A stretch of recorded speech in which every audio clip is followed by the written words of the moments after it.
దేవుని నామానికి మహిమ కలుగును గాక. ఈరోజు మన వాక్య భాగము శ్రమలు వస్తే పాపము చేశామని అర్థమా.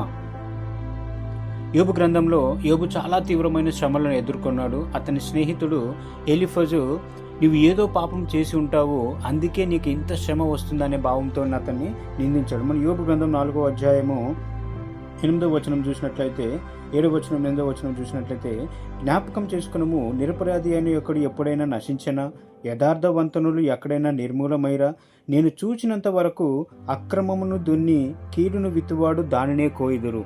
ఇట్లాంటి మాటల చేత యోబుని చాలా ఇబ్బంది పెట్టేటువంటి మాటలు ఆయన మాట్లాడుతూ ఉన్నాడు. అంటే నువ్వు పాపం చేసావు కాబట్టి నీకు ఇట్లాంటి శ్రమ వచ్చింది అనేటువంటి తన ఉద్దేశాన్ని తనకు తెలియజేస్తూ ఉన్నాడు. అదే యోబును బట్టి దేవుడు ఇచ్చినటువంటి సాక్ష్యం ఏంటి? మనం యోబు గ్రంథము 1వ అధ్యాయంలో మనం మొదటి వచనంలోనే చూస్తాం కదా. ఊజు దేశం నందు యోబు అను ఒక మనుషుడు ఉండెను. అతడు యథార్థవంతనుడు, న్యాయవంతుడునై దేవుని యందు భయభక్తులు కలిగి చెడుతనమును విసర్జించినవాడు. దేవుడు చెప్తున్నాడు మాట ఏంటి ఆయన గురించి? సో ఆయన యథార్థవంతునుడు, దేవునికి భయపడేవాడని, చెడును విసర్జించిన వాడని దేవుడు సాక్ష్యం ఇస్తూ ఉన్నప్పుడు మనుషుల దృష్టిలో ఆయన యోబు ఏ విధంగా కనపడతా ఉన్నాడు? పాపం చేసినటువంటి కనపడతా ఉన్నాడు.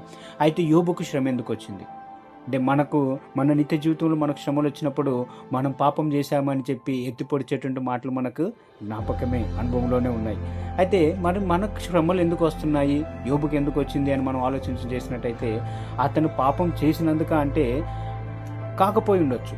అతడు పాపం చేసినందుకు మాత్రమే కాదు, కానీ ఆయన పాపం చేసినట్టుగా ఎక్కడ బైబిల్లో మనకు కనపడదు. కానీ ఈ లోకంలో పాపము చేయని అత్యంత పరిశుద్ధుడైనటువంటి యేసుక్రీస్తు విషయంలో కూడా అత్యంత తీవ్రమైన శ్రమలను ఆయన ఈ లోకంలో అనుభవించినట్టుగా మనకు వాక్యంలో కనిపిస్తుంది. అంటే శ్రమ అనేది పాపానికి గుర్తు కాదు.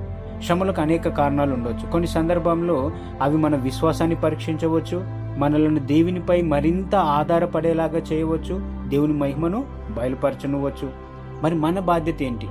నేను ఎందుకు ఇలా బాధపడుతున్నానని మాత్రమే అడగడం కాదు, కానీ ఈ పరిస్థితుల్లో కూడా నేను దేవునికి ఏలా నమ్మకంగా ఉండాలి.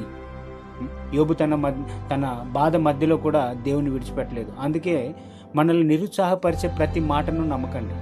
ముఖ్యంగా బైబిల్ వాక్యాలను సందర్భం లేకుండా ఉపయోగించి మనల్ని గుచ్చి మాట్లాడేటువంటి మాటల వైపు మనం ఆకర్షితులం కాకూడదు. బాధపడుతున్న వారిని మరింత నిందించే మాటల విషయంలో మనము జాగ్రత్తగా ఉండాలి. దేవుని వాక్యం మనల్ని నిందించి పడగొట్టడానికి కాదు. ఈ మాట గుర్తుపెట్టుకోండి. దేవుని వాక్యం మనల్ని నిందించి పడగొట్టి మనం చేసిన తప్పులను ఎత్తి చూపించి మనం నిరుత్సాహపరిచేది దేవుడి వాక్యం కాదు. దేవుని వాక్యము మనల్ని బలపరిచేది. దేవుని వాక్యం మనల్ని